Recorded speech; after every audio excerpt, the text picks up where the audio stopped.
Bem-aventurados os aflitos. Bem-aventurados aqueles que choram, porque serão consolados. Bem-aventurados aqueles que são afaimados ou sedentos de justiça, porque serão saciados. Bem-aventurados aqueles que sofrem perseguição pela justiça, porque é deles o reino dos céus. Vós sois bem-aventurados, vós que sois pobres, porque o reino dos céus é vosso. Vós sois bem-aventurados, vós que tendes fome agora, porque sereis saciados. Vós sois felizes, vós que chorais agora, porque rireis. Mas ai de vós ricos, porque tendes vossa consolação no mundo. Infelicidade a vós que estáis saciados, porque tereis fome. Infelicidade a vós que rides agora, porque sereis reduzidos aos prantos e às lágrimas. Mateus e Lucas. Comentários de Allan Kardec. Justiça das aflições. As compensações que Jesus promete aos aflitos da terra só podem se dar na vida futura. Sem a certeza do futuro, essas máximas seriam um contrassenso, muito mais seriam um engodo. Mesmo com essa certeza, dificilmente se compreende a utilidade de sofrer para ser feliz. Disse, para ter mais mérito. Mas então pergunta-se, por que uns sofrem mais do que os outros? Por que uns nascem na miséria e outros na opulência, sem terem feito nada para justificar essa posição? Por que uns não têm êxito em nada, enquanto a outros tudo parece sorrir? Mas o que se compreende ainda menos é ver o bem e o mal tão desigualmente partilhados entre o vício e a virtude. É ver os homens virtuosos sofrerem ao lado de maldosos que prosperam. A fé no futuro pode consolar e fazer que se mantenha a paciência, mas não explica essas anomalias que parecem desmentir a justiça de Deus.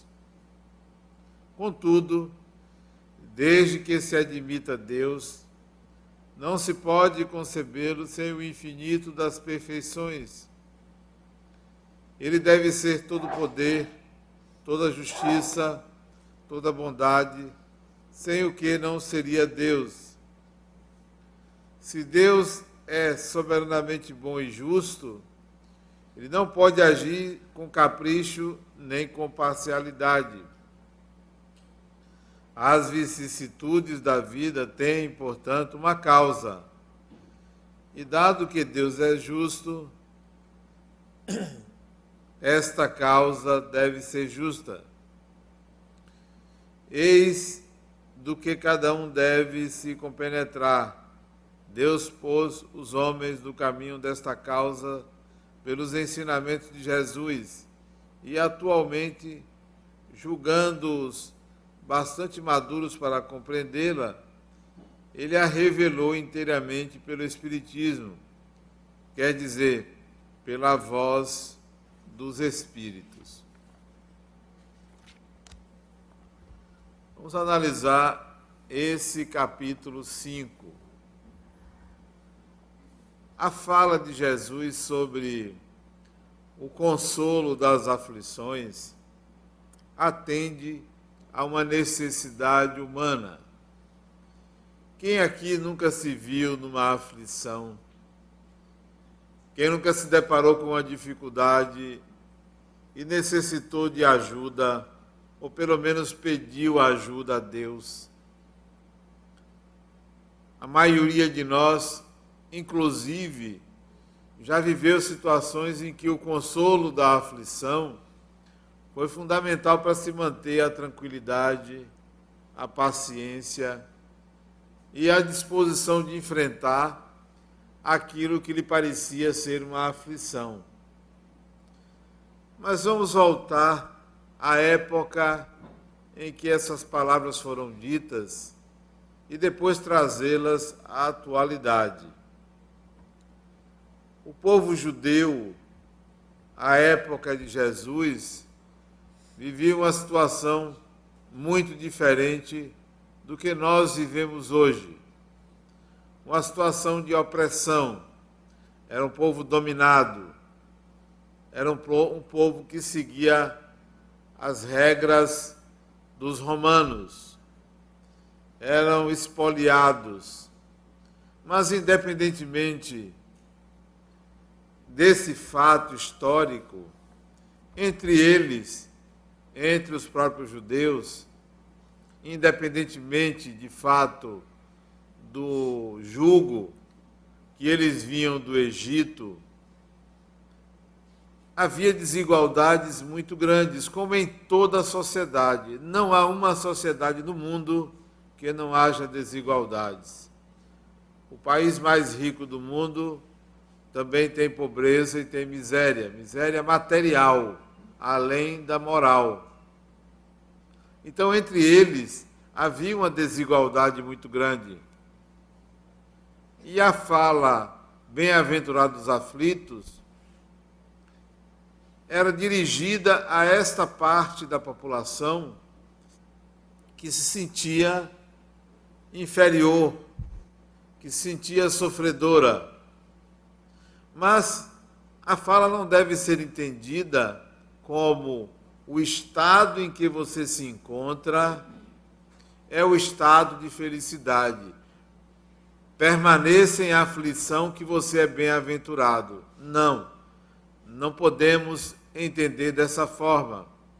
A fala àquela época era uma fala esperançosa. Olha, você está em aflição, mas virá um tempo em que essa aflição cessará. Não há sofrimento que seja eterno. Nos dias de hoje, tem muito mais propriedade essa interpretação do que pensarmos que o sofrimento resolve, que o sofrimento constante eleva o espírito, de forma alguma. A fala quer dizer, para hoje, que não estamos vivendo nenhum jugo, não estamos vivendo nenhuma opressão. Até mesmo aquelas pessoas que se sentem oprimidas por alguém, submetidas a sofrimento por uma outra pessoa, nós vivemos uma sociedade amadurecida que nos leva a entender que isso só pode acontecer por escolha de quem permanece sendo oprimido. Nem nos tempos da ditadura se calava.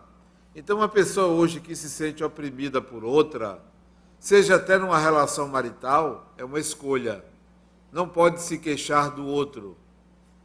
Ninguém é obrigado a viver ao lado de ninguém.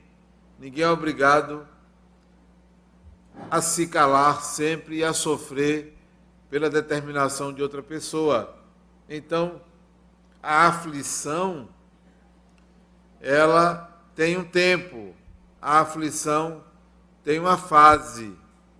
Ela não levará ninguém a sofrer, a crescer. No máximo, leva a pessoa a refletir, a repensar, mas nunca a acreditar que ali estará a sua evolução.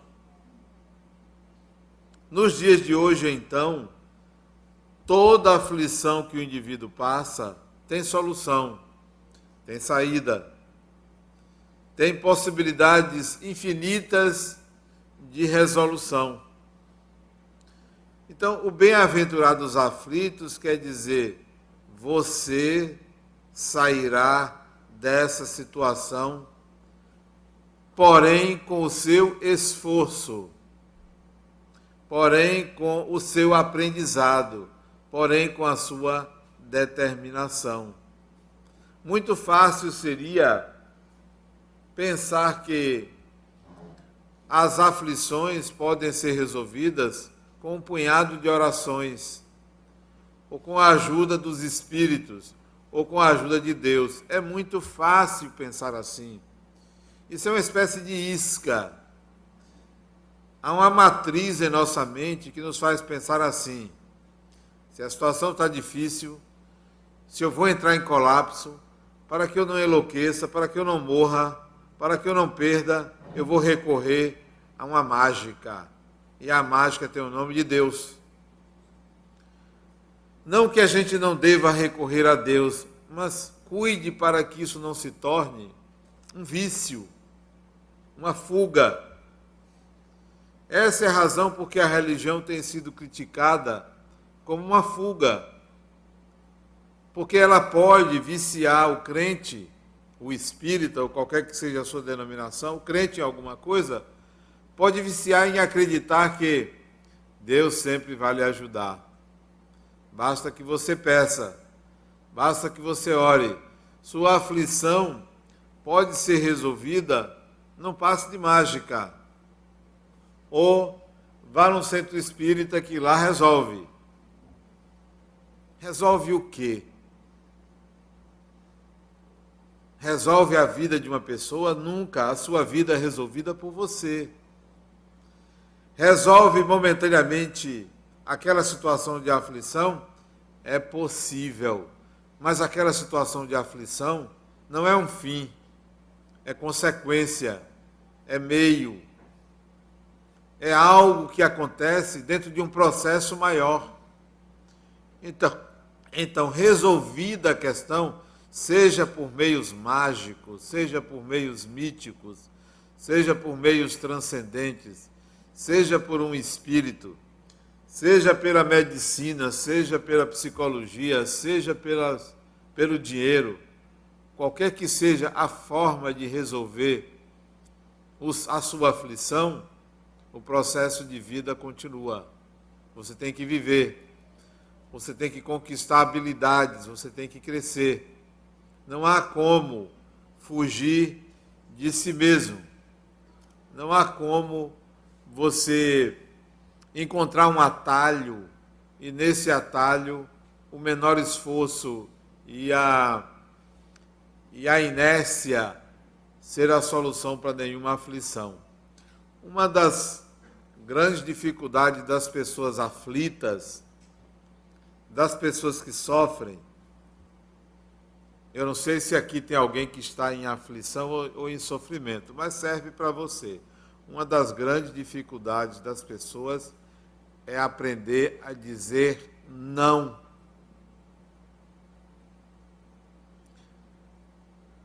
Dizer não para quem? Para si mesmo. Essa é a grande dificuldade. Não é dizer não para o outro, é dizer não para si. Será que você sabe dizer não para você? Porque sua aflição pode vir da sua dificuldade de dizer não à falta de limites. A sua aflição pode vir da sua dificuldade de dizer não à ansiedade. A sua aflição pode vir da dificuldade de dizer não à sua guludice.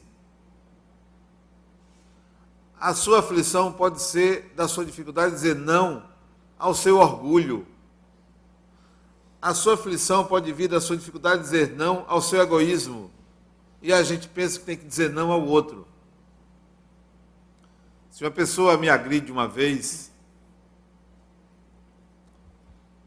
eu tenho paciência e vou tolerar. Se uma pessoa me agride uma segunda vez, eu já me incomodo demais. Eu tenho que dizer não à minha paciência. Porque se eu não souber dizer não à minha paciência, eu vou continuar sendo agredido e achar que a culpa é do outro. Eu tenho que me tornar impaciente. Não posso aceitar a agressão. Se uma pessoa me agride a terceira vez, eu vou resolver isso de qualquer maneira. 1 é pouco, 2 é bom, 3 é demais. Eu vou resolver. ou eu saio da vida daquela pessoa, ou ela muda comigo. Eu não vou agredi-la, mas ela vai mudar comigo porque eu vou ter atitudes em que a agressão é incabível. Se for física, polícia. Se a pessoa me agredir fisicamente, uma vez, eu posso até desculpar porque pode ter sido um estado de loucura, um sem querer, querendo, mas desculpável. Mas a segunda vez, polícia nesta pessoa. Polícia. Ah, mas eu tenho medo de morrer. É melhor morrer com dignidade do que ficar apanhando e sendo infeliz. Ah, mas eu vou perder meu casamento. Grande coisa, já não existe se está sendo agredida. Ah, mas eu vou perder as benesses que eu tenho. Aprenda a dizer não a você. Aprenda a dizer não a você. Você não sabe dizer não a você, você só tem dito sim, sim, sim e sofrendo. Quem vai resolver isso? Um espírito? Deus? Dinheiro? Quem vai resolver isso é você, até que você entenda que a bem-aventurança se constitui de possibilidades de resolução dos seus conflitos. É bem-aventurado porque você tem uma gama imensa de soluções. Não é porque sofrer é bom. Quem sofre numa encarnação e não resolve seu sofrimento, vai continuar sofrendo desencarnado. Vai continuar sofrendo.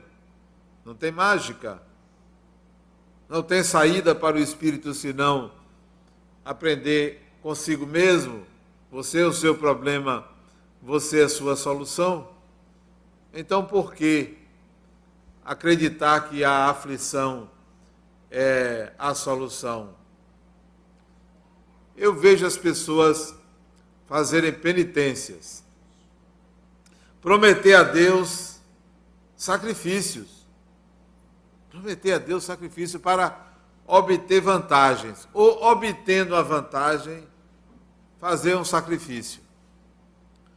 Como exemplo, meu filho caçula, quando ele era mais jovem, acho que ele tinha uns 13, 14 anos, ele estava apertado no final do ano para passar de ano. Eu, como um bom pai, disse a ele, quando ele me mostrou a dificuldade dele: meu filho, eu te dou um conselho, se vire. Mas meu pai, se vire, o problema é seu. O ano todo você podia ter estudado. Se vire. Meu pai, me ajude, eu estou te ajudando, se vire. Bom pai esse, se vire. Mas meu pai, se eu perder de ano, se vire, o problema é seu, você fica atrasado. Ele se virou, se esforçou, disse não a ele mesmo. Olha o dizer não, porque dizer sim, a pessoa diz assim, sim, eu vou estudar, mas não sabe dizer não, ao contrário disso. Não adianta você dizer sim, eu vou fazer regime, sim, eu vou emagrecer, mas por que não diz não a comer? Não diz não. Por que não diz não à preguiça? Aí ele passou de ano. O que ele fez? Eu vi um movimento lá em casa. Eu morava num prédio de 15 andares. Ele subiu as escadas de joelho. Botou uma joelheira. Subiu as escadas de joelho com os colegas que foram incentivando bem uns 10 assim nas escadas, incentivando, vai, você consegue. Eu morava no 7º, ele parou no 7º para um descanso, né? O penitente, ele precisa de um remanso. Parou, bebeu água, e lá, e os colegas, embora, você consegue. Foi até em cima. Eu vejo as pessoas fazendo isto, sacrifícios, sem a menor necessidade. sem o menor valor para Deus e muitas vezes sem nenhum valor para si mesmo. Porque pensa que o sacrifício é algo que agrada a Deus. O sacrifício mais agradável a Deus é a sua bondade. O sacrifício mais agradável a Deus é o seu não egoísmo. Não é sair daqui a pé até não sei aonde.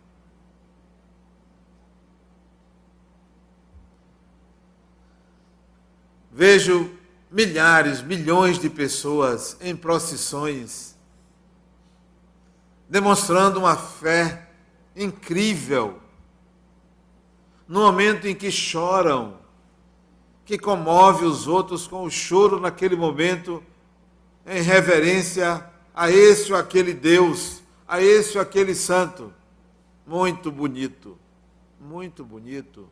mas só é bonito porque no restante dos dias, das horas, não sabe dizer não, ao contrário do que a própria fé prega.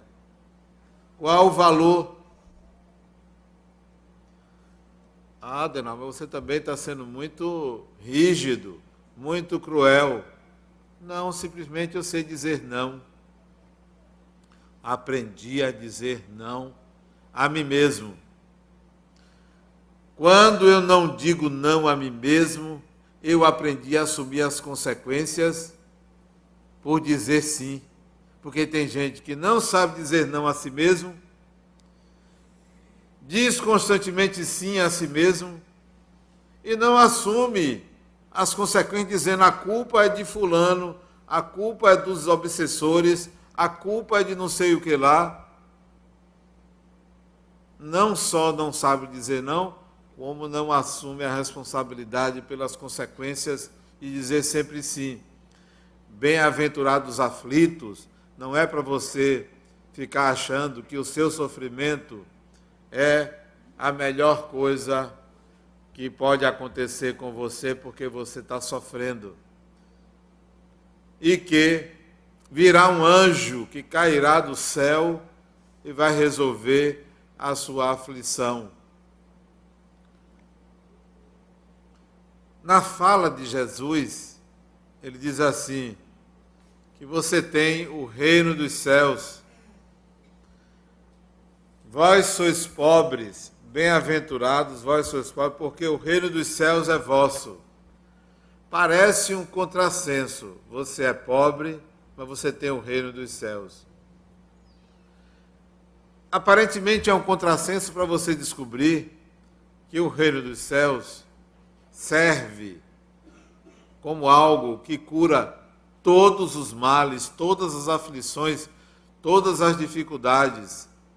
Você pode ser pobre materialmente, você pode até ser pobre espiritualmente, você pode não ter nada, você pode ter dificuldades físicas, financeiras, de saúde, amorosas, mas você tem o reino dos céus.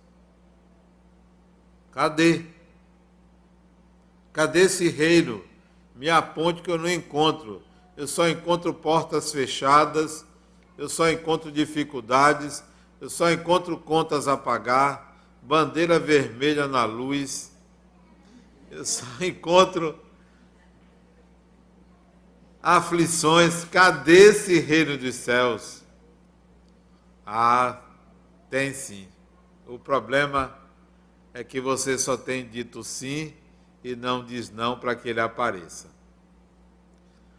Nós vivemos praticamente a vida toda cultuando uma imagem positiva de si mesmo.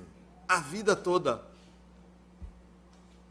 Mostrando a Deus e o mundo que você é bonito, bonita, é feliz, que você é saudável, que você está de bem com a vida, que está tudo ótimo, que você é uma pessoa maravilhosa. Nós fazemos isso. E nada disso é verdade. Nada disso é verdade. Nós jogamos a poeira debaixo do tapete, ó.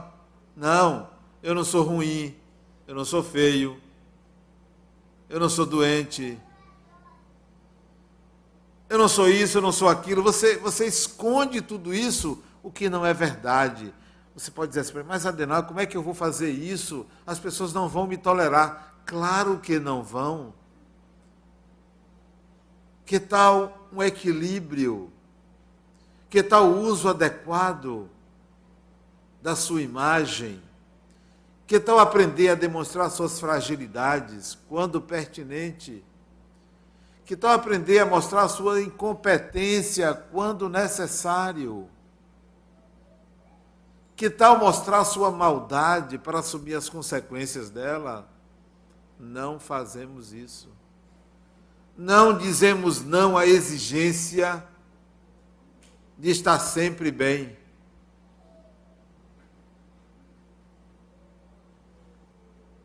Outro dia uma pessoa perguntou para mim, Adenauer, como é que você está? Não muito bem. Como? Porque todo mundo espera que você diga que está bem.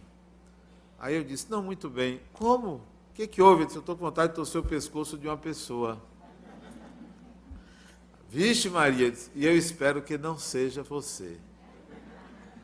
Não estou bem hoje. Não é porque me aconteceu nada, não. É porque deve existir algum processo espiritual que eu preciso me dar conta, eu não estou bem. Vamos lá. Adenauer, faça uma oração. Antes de orar, eu preciso descobrir o que é. Fazer uma oração para quê? Só se for para descobrir o que é. Mas para resolver ou para ficar alegrinho, não, eu não estou bem. Saia da frente.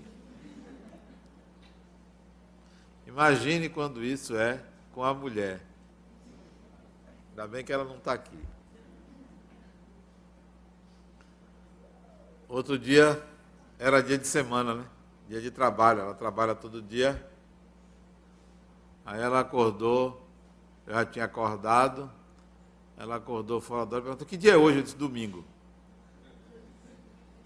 Aí ela voltou para dormir.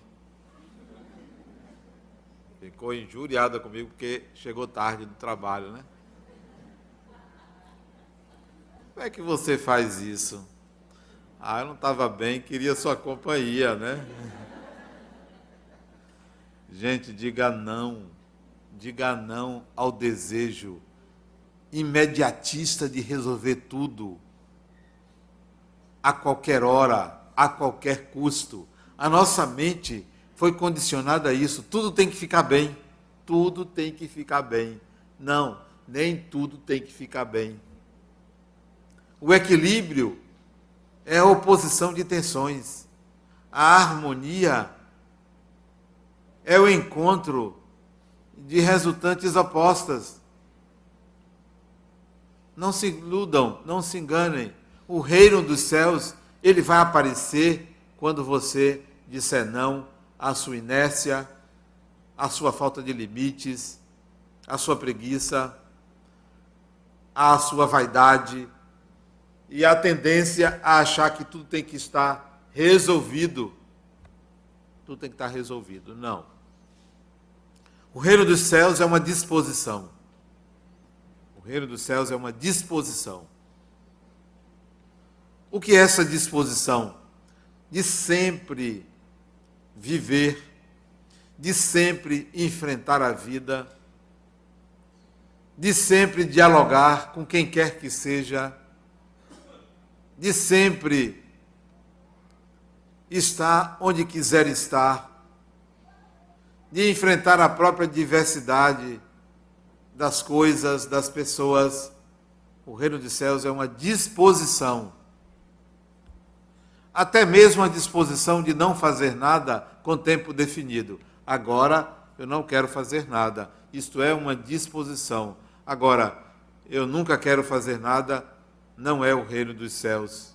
Aí sim, é o reino contrário. Então, mesmo sendo pobre, mesmo não tendo nada, pode ter certeza, descubra o reino dos céus em você. Então, as aflições terão seu tempo, terão sua hora. Eu, quando estou com alguma dificuldade, seja material, seja espiritual, seja de saúde, Eu penso assim, olha, eu vou viver isso aí. Vamos ver como é que isso acontece. Eu vou experimentar isso. Eu vou experimentar para ver o que dá. Agora, sofrer por antecipação é não saber dizer não. Não sofra por antecipação. Nada como ter consciência de que a bem-aventurança virá. Existe. Existe. O sol nasce para todos. Sempre ele vem, ele vai aparecer no dia seguinte, sempre. Quer ver outra coisa? Tem pessoas que tomam muito remédio. Remédio psiquiátrico, não remédio não psiquiátrico. Pessoas, pasmem, que tomam remédio para dormir.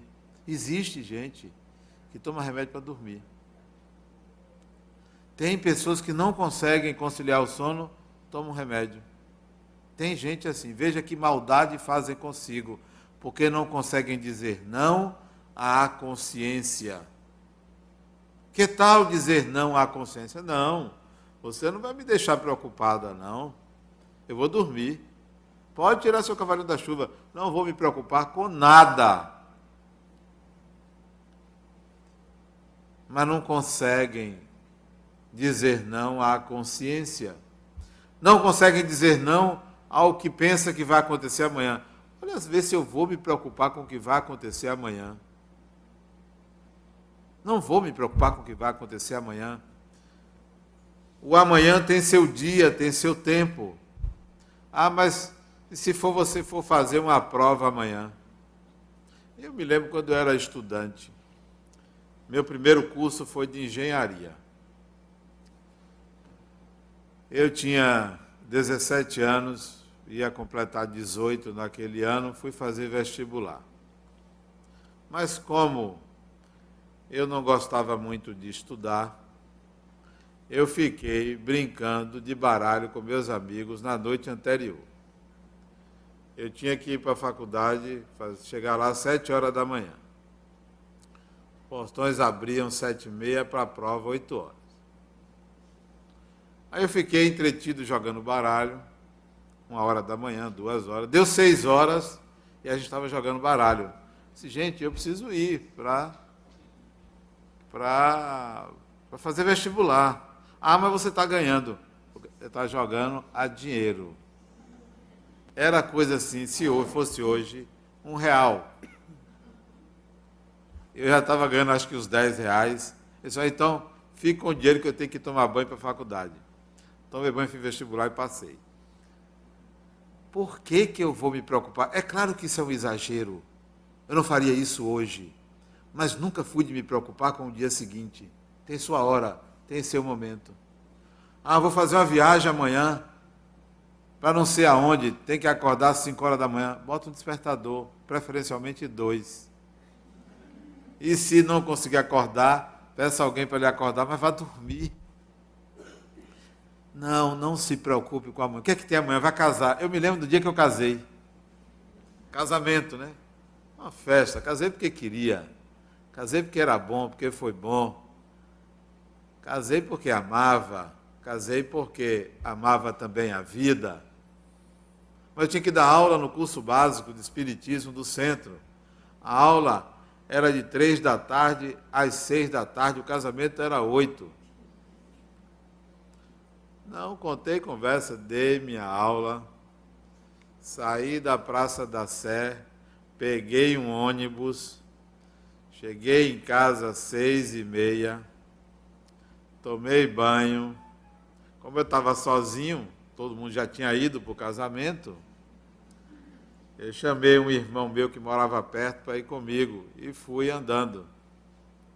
Cheguei exatamente 5 minutos antes do casamento. A noiva, propositadamente, chegou atrasada. Por que eu vou me preocupar? Aqui no centro, eu nunca chego atrasado às reuniões, porque elas só começam na hora que eu chego. Eu nunca chego atrasado.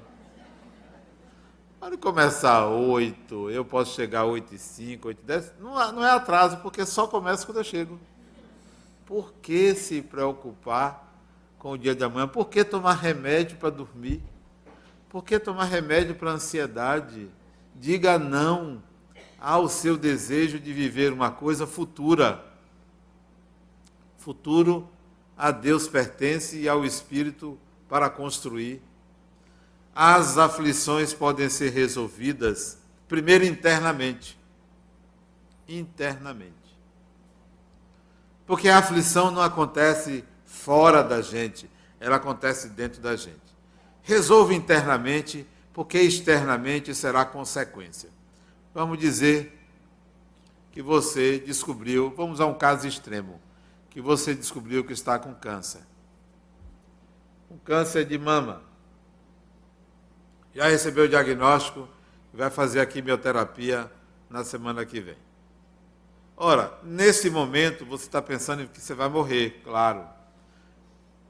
Nesse momento você pensa que vai ficar sem uma mama, que vai desfigurar seu corpo, que as pessoas não vão lhe aceitar, que seu marido, namorado, ou quem quer que seja, ou namorada, que hoje está na moda, não vai lhe aceitar. Então você entra em parafuso, chora, sofre, pede a Deus para que não seja aquilo, diz que você está vivendo um sonho, um pesadelo, você entra em aflição, não dorme direito, chora, tem medo de morrer, tem seus filhos, tem sua casa, tem seus amigos, você começa a se esconder. Isso é uma aflição, interna e externa, porque as pessoas vão interagir com você, sabe que você tem esse diagnóstico, então você vive um drama, interno e externo. Vamos resolver o interno? Como é que resolve o interno? A doença não é privilégio de uma pessoa. A doença nem sempre é consequência de um karma negativo. A doença não é porque você é uma pessoa má.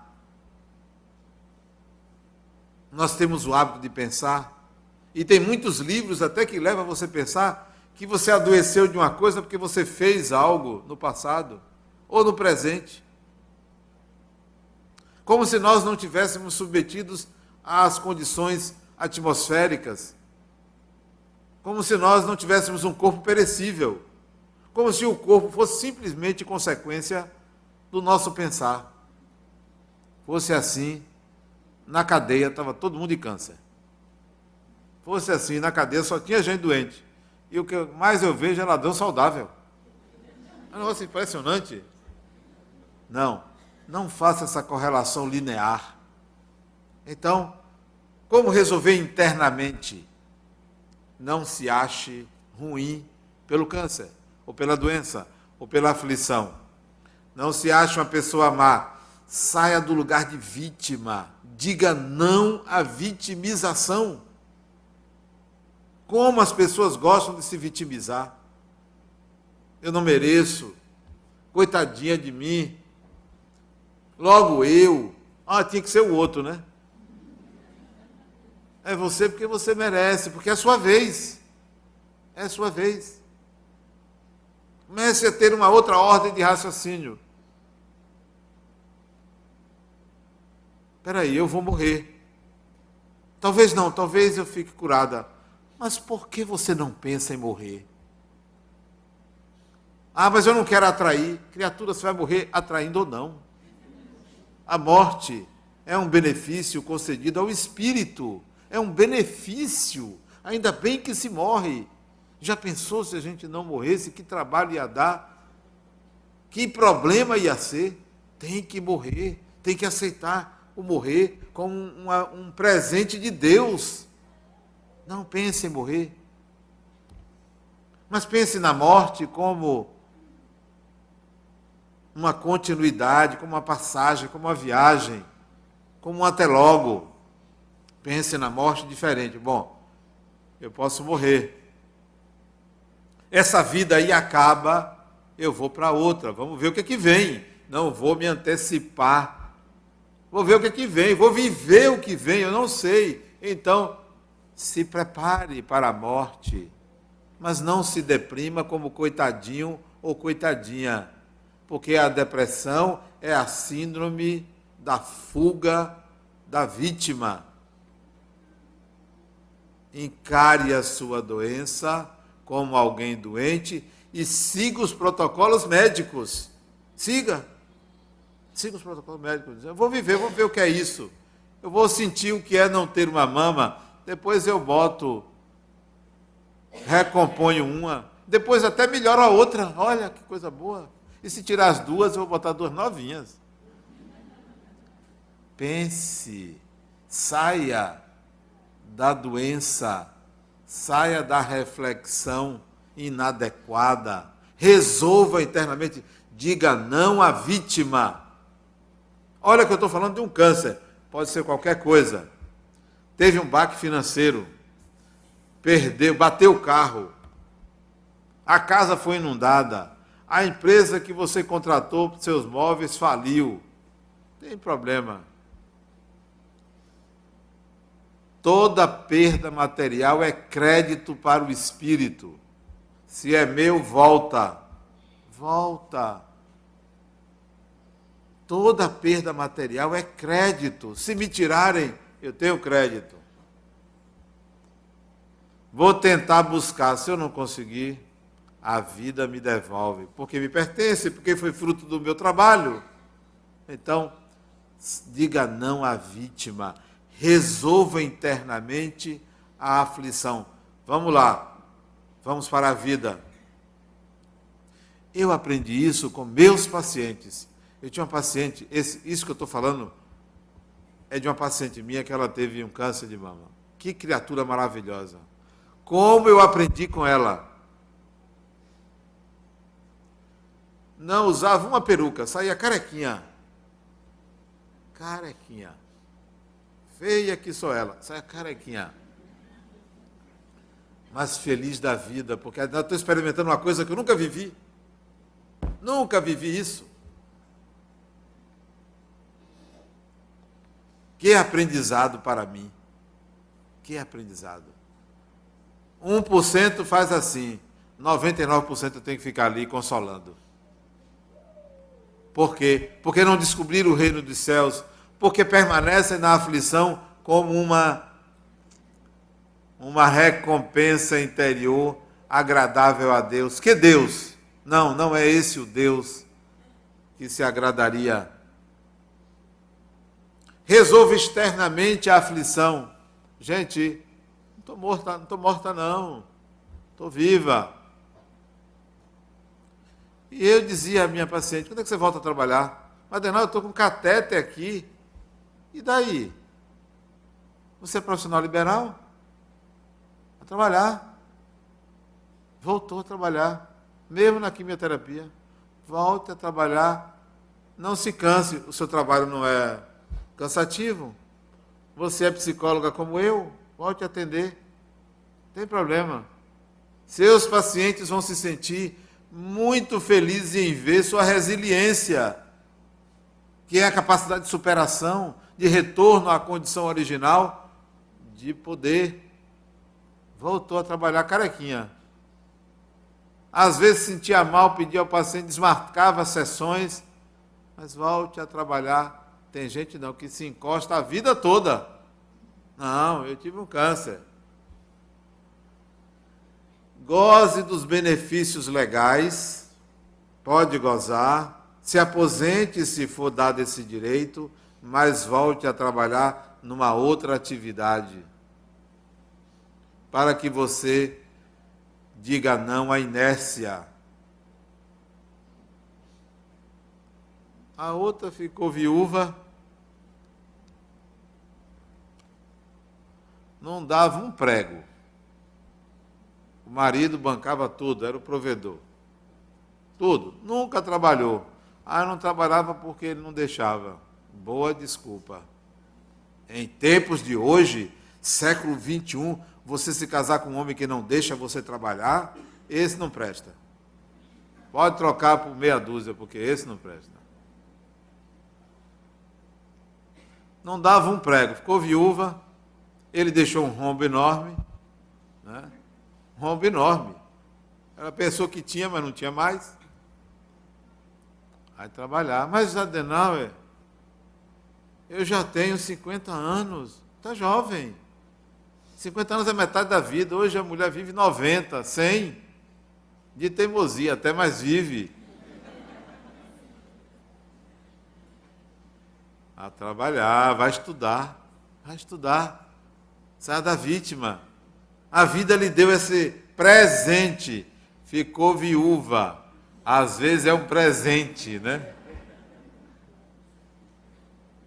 Ficou viúva, olha que maravilha.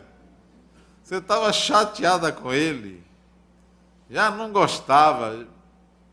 Mandando em você a vida toda. Que bom que Deus levou, ó. Agora você está livre. Vá viver sua viuvez. Vá estudar. Vá trabalhar. E vá viver sua vida, porque você não viveu sua vida, você viveu um casamento. E nem sempre viver um casamento é viver a própria vida. O outro me procurou, olha, espírita de carteirinha, descobriu que está com câncer. Tinha 60 e tantos anos, descobriu que estava com câncer. Com medo de morrer. Digo, fulano, você com medo de morrer, que bom que você tem um câncer nessa idade. É a vida lhe convidando a sair de uma situação de conforto. A vida toda na religião, espírita desde cedo, a vida toda na religião se escondendo. Aí a vida disse, ó, está na hora de você sair dessa zona de conforto para você viver sua vida. A vida religiosa não é a vida verdadeira. É uma escolha. A vida humana é a vida das relações. É a vida com a sociedade. Então, a aflição é um convite a sair da inércia, a dizer não a tudo que você teimou em esconder. Que tal ser uma pessoa transparente? Que tal? Que coisa difícil é ser uma pessoa transparente. Que coisa difícil. Porque o mundo lhe chama a viver uma persona. Ninguém sabe quem está ali atrás. Ninguém sabe o que vive cada um aqui. Porque vem para o mundo da persona, da imagem. Que tal ser transparente? Talvez ninguém lhe suporte. E é aí onde você começa a mudar. Começando a ser transparente, você começa a mudar para que as pessoas lhe vejam quem você é, lhe vejam gente. Vamos entender as aflições como desafios, como propostas da vida para o crescimento, para a descoberta do reino dos céus, propostas da vida para que a gente diga não a uma série de limites que nós não conseguimos estabelecer. Talvez alguém venha aqui e diga a vocês, vocês têm que aprender a dizer sim, diga sim à vida, diga sim a isso. Há tempo de dizer sim, há tempo de dizer não. Talvez as pessoas venham aqui e digam a vocês que Deus é bom, Deus é amor, que a aflição passa, e lhe console. Há tempo de ser consolado, há tempo de se autoconsolar. E a autoconsolação é a disposição de viver e de enfrentar a vida, porque só há uma vida que não é esta material. É a vida de espírito que você é. Você não vai conseguir não viver. Não existe o não viver. Então encare o seu ser, encare a sua aflição com a disposição de viver. E acima de tudo, que tudo isso que eu disse e que vale para todos os momentos de aflição, é que você está sempre estará intimamente conectado a Deus. Muita paz.